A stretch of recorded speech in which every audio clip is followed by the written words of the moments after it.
Hello. Beaten by 2-0. Still no win for Tim Walter in his, I think, is that now 5 competitive games, 4 championship games, and of course the Carabao Cup game. And in truth, this turned out to be a fairly routine victory for Leeds. In the end, I mean, what I would say is there were positives from a Hull City point of view. Let's go back to the start. Leeds started on the front foot, as you would imagine, in front of a sold-out Elland Road crowd. They looked like they would tear City to pieces. City couldn't get out. They had ball between the goalkeeper and the defenders, but they couldn't get up the pitch. And you kind of felt that it was a matter of time until Leeds would eventually break the deadlock. But to their credit, City kind of they stuck at it. They didn't go under. They didn't concede that first goal in that first 10-15 minutes when they were under the pump a bit. And they recovered. They got a foothold in the game, and they created some really good moments. And a bit like the game here on Bank Holiday Monday last season, where City had a fair bit of the ball and started to get the crowd really frustrated, and it happened again here. It doesn't take a huge amount for the Leeds crowd to get narky. There was one particular moment on the far side over there where Louis Coyle won the ball. It was fairly innocuous. He won the ball really, really well. The referee played on as he should have done, as he was right to do, and Coyle spread it brilliantly out to Liam Miller on this side, who then cut in and bent an angle. We were right behind it, and he angled the effort just over the angle of Mellier's crossbar, and the Leeds fans were furious. But that was a turning point in the half that City were in the game. They were right in it. Chris Badia, there was another one where he went up for an aerial challenge, won it completely fair and square. The Leeds fans didn't like it. Referee played on, and he forced a really good save from Meslier. But the Achilles heel again, and I feel like I've been saying this now for much of 2024, is that when they're on top, they don't take the chances. They didn't create a huge amount of clear-cut chances, but there were moments. And there were moments in the game. There were, after a couple of good opportunities, Leeds were giving the ball away a lot from the goalkeeper, and Malin won it. He crossed his cross was overhit to the back post instead of being a bit more careful with that final ball. And you always felt if they could get in at half time at 0-0, they've got a chance. That's exactly what they did. They came out second half, and Leeds started the half well again, as you would expect at home, and probably with a bit of a kick up the what from Daniel Farke, and they had moments again at the start of the second half, but didn't really test Ivor Pandor, and then Tim Walter made a change. 59 minutes he made a change. He took off Regan Slater, who I thought was doing okay. He wasn't setting the world alight, but Regan was doing okay in the engine room there with Zambrano. He was doing okay, and then he took Regan off. He put Will Jarvis on, and then they scored almost within seconds. Solomon, the new lad for Leeds, got down the left hand side. Jarvis let him go past him too easily. Coyle couldn't stop the cross. There was 2 of them. They couldn't stop the cross, and then at the near post, Mateo Joseph got across McLaughlin, who I thought had defended relatively well up to that point. Got across McLaughlin and knocked it in at the near post, and suddenly it's gone from being firmly in the football match to Leeds out of nothing have got themselves in front. And you have to say, you never really felt like the City were going to get themselves back in the game. They had moments. There were moments, a couple of crosses in the penalty area, a couple of corners, and funny enough, from their corner, Leeds got a second goal. There was a corner came in. City won the first ball at the back post. It went up into the air, into the penalty area. Leeds got it clear. They swept up the pit, and the ball was played across to Pirot, and he slotted it in beyond Pandor with relative ease, to be quite honest. And that's the quality they're bringing off the bench, Joel Pirot. And that was with 9 minutes to go, and the game was done and dusted. So that's their first league defeat after 3 draws. My concern, and I've said this before, I have got concerns about Tim Walter and his management and the way he operates. The jury, I think, for me is firmly out. I've not seen enough yet to suggest that this is going to work. I hope it does, and it will need time. I'm not convinced yet. I'm not seeing enough within the game to give me hope that they're going to start winning football matches. What I'm hanging my hat on is that the signings they made 4 signings on deadline day in Mohamed Baloumi and Abu Kamara. I'm hoping that come Sheffield United and beyond, that when they have a bit more balance in their team, they carry a greater threat. But at the minute, they just don't look a threat. They look a team that can knock it around nicely. Yeah, they can play fancy football at times without any. There's no end product. They've had two shots. They've had two shots on target here today. That's if I'm right in thinking that they had 9 shots, of which 2 were on target. I think that now takes their tally in their 4 league games up to 48, which is a lot of shots. But they've only hit the target with 13 of them, and that's not enough. They've scored 2 goals, one of which was a 90th minute penalty, and the other was a really well worked goal. Yes, it was, but it was a terrific. It needed a fantastic finish from Louis Coyle, which you're not going to get every single week. They're not creating good chances. They're not hitting the target nearly enough. And yes, this is at Leeds, a team that were beaten in the playoff final last year, but this isn't Leeds at the top of their game. This is Leeds still finding their feet after a big turnover of a lot of their top players like Somerville have departed. They're still finding their way, and what's annoying, everybody kind of felt that this was just a write-off today. There will be teams coming here this season that will win here, and I felt that this was a game that City, yes, are still in transition, but shouldn't have just been written off just because it's Leeds. And with a bit more care and a bit more final ball and a bit more quality, they could have perhaps hurt Leeds, particularly in that first half, in the second half of the first half when they were on top. We saw it, as I said, the Liam team that came here last season. They absolutely, that first half, City bossed it. That Easter Monday, they absolutely bossed this game. And the Leeds people were saying, I've not seen a team boss it like this for quite a while, but they didn't take the chances, and that is ultimately what football's all about. So it's another defeat, and Tim Walter was I think the diplomatic way of saying it, he was short and he was sharp in his post-match interview. Didn't really say anything apart from the fact he was frustrated and he wants to win, and he's not happy when they don't win. And you can tell he's feeling it, because he doesn't take defeat well, nor should he, but he doesn't take defeat well. He hasn't won a game, and he hasn't won a game in pre-season. He didn't win a game in any of the pre-season games.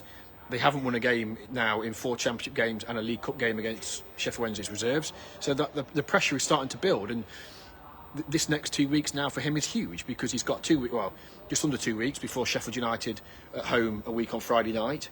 And he needs to get the new players that came in yesterday, he needs to get them bedded in, and he needs to have a positive attacking performance that not only creates chances but scores some goals, because they don't look a team.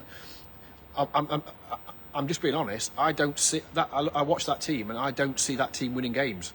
I just don't see it. Hopefully, my pessimism, if you like, is because I haven't seen a win yet, and I've not seen them get anywhere near winning a football match. That when they do win a match, hopefully that kick-starts some momentum, that it gives the players confidence. But I watch that team play, and I don't see that team as a confident team, comfortable in what they're being asked to do.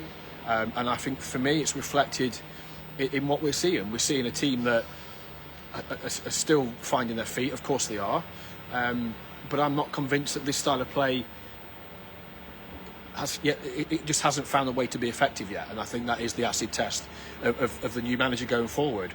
But ultimately, results are results dictate a manager's success at whatever level, and ultimately he's got to start winning some football matches. He's got a very difficult one next up against Sheffield United. This was a difficult one today. He's had a fairly comfortable introduction to Championship life, with respect. Bristol City at home, Plymouth away, Millwall at home, and Sheffield Wednesday's reserves in the Cup. They're 3/4 relatively comfortable games at this level. This was a big test today, and at times they looked okay. Did they ever look like scoring? Not really. Did they ever look like hurting Leeds? Not really. Leeds kept them at arm's length bar a couple of moments, and when the opportunity came, they took it, and then they finished the game off before, to avoid any potential problems in the final few minutes when the ball's being thrown forward. They got that second goal and killed it off. City are a long way from where they are. City are a long way from where Leeds are. Of course they are. They are still a work in progress. But I personally want to see a bit more. I want to see more signs that this team, this group of players, can make this system effective, and time will tell. I keep coming back to the fact that, in fairness to Walter, he inherited a small group of players that weren't good enough in terms of number or quality, having had the amount of players that left at the end of last season and throughout the summer. And players have, 15 players have arrived, 13 of them have come in August. So that is telling. And so everything needs to calm down now, and he needs to get on the training pitch and try and get those new players integrated and get them into a system that is effective. It's all right running around a lot, and it's all right making diagonal runs and swapping positions with players here, there and everywhere, but there's got to be a point to it. There's got to be an end product. There's got to be a shot on goal or a goal, there's got to be a moment, and there aren't enough of those at the minute. It feels like they're putting an awful lot of effort in for almost zero reward, and that is something that for me, look, Chris, I get it.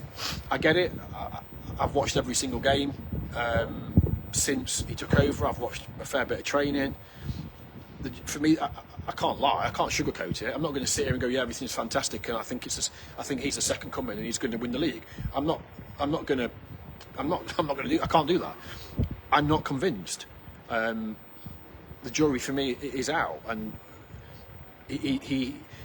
but what I think is irrelevant. It's ultimately the people Tim Walter has got to convince first and foremost through his players. If his players don't believe in his methods, his management, the way he operates, his tactics, then we're all wasting our time. He may as well go and then bring somebody in.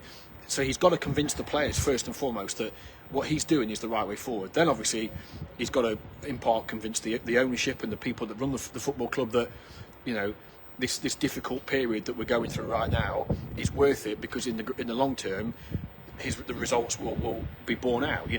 Once he gets into the season, starts getting a run of games with the players that he wants, or the players that he feels can play his system, then hopefully results will start to follow. And then in turn, obviously, he also wants to get the supporters on side, because ultimately Hull City supporters have seen about 3-4 wins in 2024, which is rubbish. And I know I know what's gone before has got nothing to do with Tim, and that isn't fair to hit him with that stick and go, well, actually, mate, 4 games without a win, and these fans haven't seen a win since whenever. Coventry away in April was the last win for the record. That's nothing to do with it. But fans have only got so much energy and so much, when they keep coming, they keep turning up and seeing their team beaten at home or not win at home, and they come away and they see the team beaten away. They've only got so much. So he needs to get a victory. And Alfie Jones has just said to me there that he feels the international breaks come at the right time, that it gives them a chance now to take stock, to get their new players integrated, to spend some time on the training ground. But there's only a block of 4 or 5 fixtures after when we come back in just under 2 weeks. There's only a block of 4 or 5 fixtures before the next break. So he's got to get some results. I think I would personally, next against Sheffield United, I would like to see Charlie Hughes start. I think he needs to come into the team. I think Kamara or Balumi, one of those wingers, has to come in on the right hand side, because, like again today, everything went down through Liam Miller. There was nothing on the other side, 0 on the other side, and so Liam Miller needs support. So perhaps Kamara or Balumi can come in. I would start with Bedia. I thought Bedia did okay today. He was a nuisance, I think is the word I would use. He was a nuisance. He was powerful. He won stuff in the air. But you've got to get players up to him. You've got to Jordan, in terms of heart attack, I don't think it's hindered him. I've got to be honest, I don't think he cares. I don't think he doesn't strike me as the kind of manager that really cares too much what people outside of his circle think, or he's so wedded to his style. He's so, I don't say arrogant, maybe arrogant's the right word, but he is determined that is his style, and he's not going to deviate from that. And what other people claim, heart attack, this, that, and the other, I don't think it really has any impact on him. I think they had at times today. They had a little more control than we've seen, particularly at Plymouth. That first half was carnage. There was no control. They had a bit more today. I thought Zambrano looked okay. You can tell he's still feeling his way into English football, which is perfectly understandable, and he's also got the threat of this potential doping ban hanging over his head as well. So that must be quite difficult for him. But I thought he looked okay, a bit panicky in possession. Perhaps needs to calm it down a bit. But again, that will come with time. So yeah, look, probably few expected them to get a result here today. They haven't got a result. There are facets of this performance that augur well. There are other facets that leave me with more questions than answers. Questions on the transfer window. Just 1 minute. Where was it gone? Sorry, I can't see. Matthew about the striker.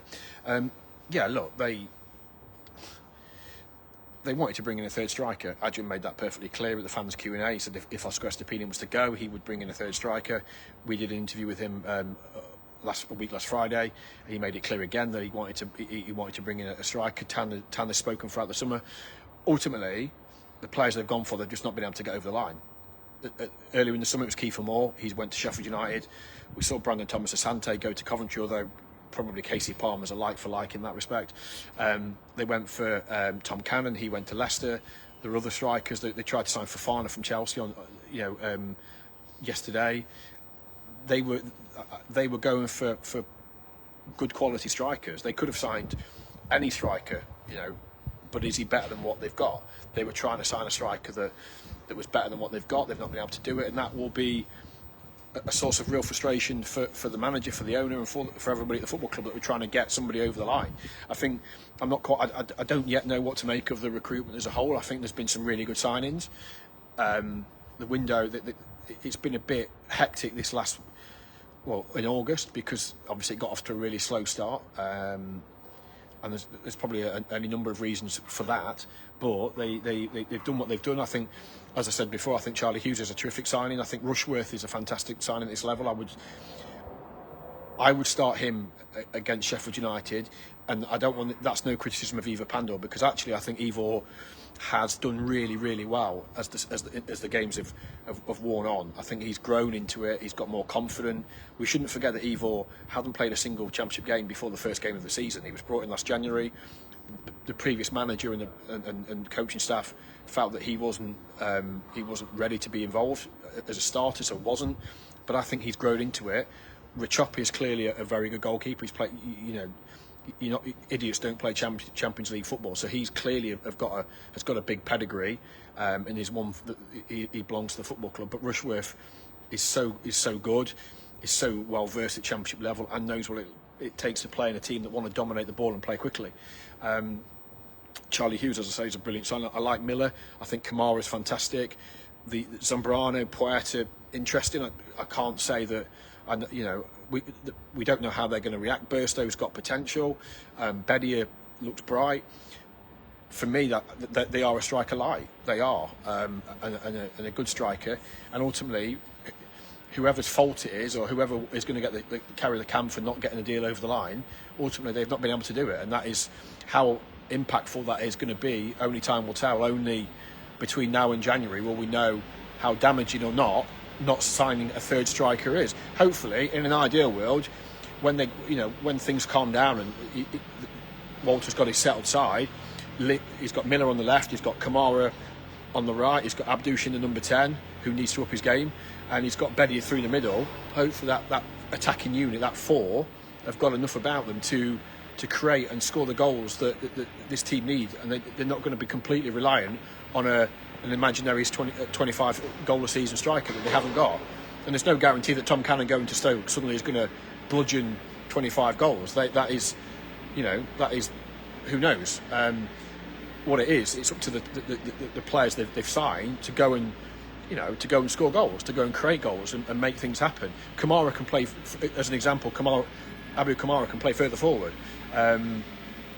So they have got options, and look, we're going to have to wait and see. And in terms of judging the window, there haven't been the high level signings that we saw in January. But then, in fairness, the bar was incredibly high, wasn't it? You're not going to sign another Fabio Carvalho. That's just not going to happen. Liam Delap and Jaden Philogene, perhaps they were so high level that whatever happened this window was some would feel it was a tad underwhelming. So I think there have been some really good signings. One or two leave a question mark. As with a lot of clubs will have the similar questions. Only time will tell, and it's not me sitting on the fence. That's just, it's impossible to say. Kamara was terrific. I've been an advocate for him for quite a long time. He was terrific for Portsmouth last season, but this is a big step up. So we need to see how he steps up, and can he step up to and be effective at this level. I feel he can, but until he gets out there and shows it, none of us know. It's a gamble. So I think I just hope they don't come to rue not going out and committing and getting a striker. It was the same in January. They didn't replace Delap. They tried to get through with Ohio and Sharp, and now a really, I don't want to say old striker because that's disrespectful to Sharp, but somebody in Ohio is relatively unproven. They didn't get that centre forward that we know and felt they needed. They haven't been able to do it this summer, although they have signed Burstow and Bedia. So we'll have to wait and see, and that is the crux of that. Question about Ash. Ash on the style. No, I don't think he'll change. In the same way, in the same way, Liam Rosenior, these managers, Liam, Tim Walter, whoever they are so wedded to their principles that they're not going to change just because they've not won a football match. They just aren't going to change.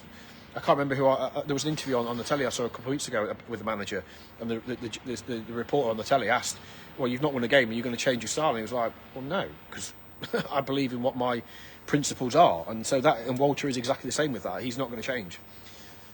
He will keep doing that, and he will keep hammering it. Other questions? Sorry, I don't know I didn't see who the question came in from. Steve, how long will I give the manager? Look, it feels really premature. I've got my doubts, of course, but I think it's premature to start for those questions because we're still in August, bar a day. He's had 4 games, and he inherited a squad that was nowhere near the level, and they've signed a shed load of players that are going to take time to get out on the pitch and get into that system. So, I think it's really premature to start saying, well, we need to let's give Walter 10 games, and if he's not won 2 games, what's the metric we're basing it against? I think Liam finished 7th. Hull City are not going to finish 7th. They're not going to finish. They are so far away from being a team capable of challenging the playoffs at this stage that any suggestion of them challenging for the top 6 is, for me, is pointless at this stage. So for me, it's about stabilising, giving and getting to grips with what they're trying to do, and then let's take it from there. At this stage, talk of, I don't think. Yeah, I think to change the manager at this stage would be, particularly given the amount of investment that he's been given, the amount of effort that the ownership put in trying to get him. I'm not sure about that one just now. But thank you for the question, Steve.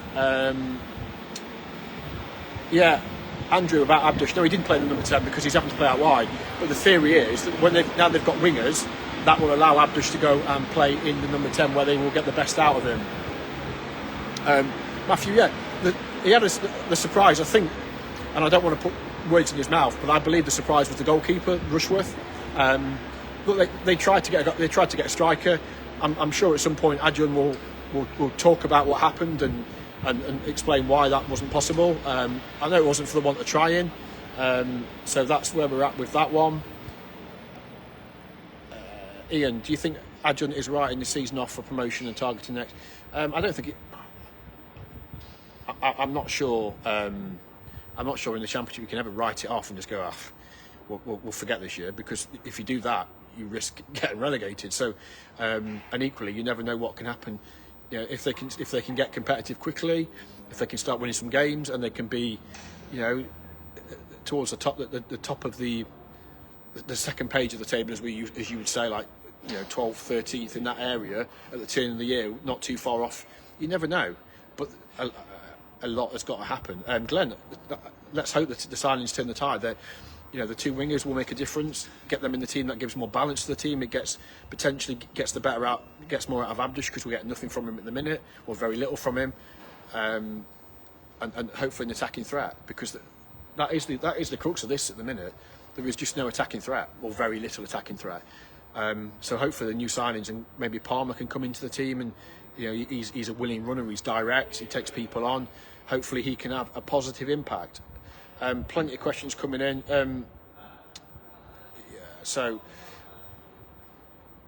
Jamie on, we look like a League One side. I think that's a bit harsh. I think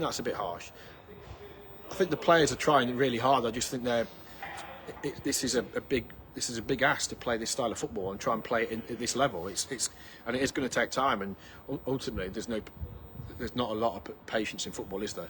And if he loses his next 3 or 4 games, then questions will be asked, because that's the nature of the beast. That's what we're dealing with.